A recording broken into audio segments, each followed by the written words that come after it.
The Women's National Basketball Players Association (WNBPA) and several WNBA players have publicly condemned Commissioner Cathy Engelbert following her recent appearance on CNBC, where she addressed concerns about the racial harassment and toxic behavior that has escalated on social media this season.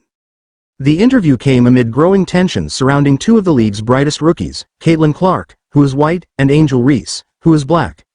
While Engelbert attempted to focus on the positive impact of their on-court rivalry, her comments have sparked backlash for failing to adequately address the serious issue of racial harassment that has affected players across the league. Engelbert's comments on CNBC during the interview. Engelbert was asked about the darker and more menacing tone that some fans have taken online, particularly in discussions involving Clark and Reese. The rivalry between the two rookies, stemming from their college careers and now playing out on the WNBA stage, has gained widespread attention, but it has also been marred by a troubling undercurrent of racist and abusive comments from fans. Angel Reese, in particular, has been a frequent target of this harassment. Earlier this month, she revealed that some fans of Clark had not only harassed her online but also issued death threats, followed her home, and shared AI-generated nude photos of her. Reese's case is not isolated. Several other players have been subjected to similarly vile behavior. For example, Las Vegas Aces guard Chennedy Carter was called a ghetto B** by a fan at her team hotel after a physical play involving Clark. Diamond Deshields of the Dallas Wings also shared a social media post from a fan hoping her spinal tumor would return, underscoring the extreme nature of the abuse. Despite the gravity of these incidents, Engelbert's response during the interview appeared to sidestep the deeper issues at play. Rather than addressing the specific instances of racial abuse and the toxic culture growing among certain factions of the WNBA's fanbase, Engelbert compared the Clark-Reese rivalry to the famous 1979 NBA rivalry between Larry Bird, a white player, and Magic Johnson, a black player. "There's no more apathy. Everybody cares," Engelbert said.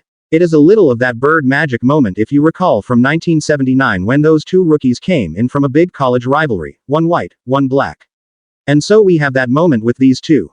But the one thing I know about sports, you need rivalry. That's what makes people watch. They want to watch games of consequence between rivals. They don't want everybody being nice to one another."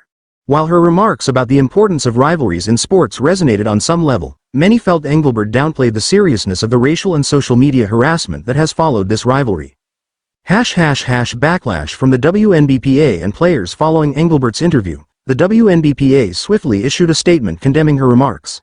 The union, led by Executive Director Terry Jackson, criticized the commissioner for reducing the conversation to the business benefits of a rivalry while neglecting to directly address the toxic and often racist nature of the harassment players are enduring.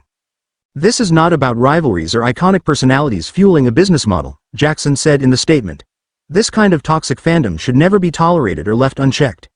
It demands immediate action, and frankly, should have been addressed long ago."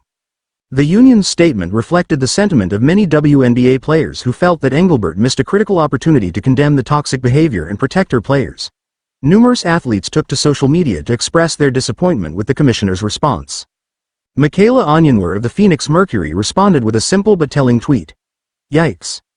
Brianna Turner of the same team followed suit, tweeting, "I stand against all forms of discrimination, hatred, and bias, especially in reference to sports.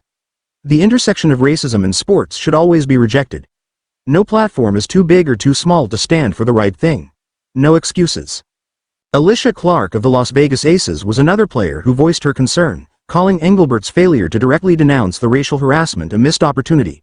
"It's taken a darker turn in terms of the types of comments and the vitriol that's coming through to the players, and it's not okay," Clark said in an interview with ESPN. "I wish Engelbert would have just said that.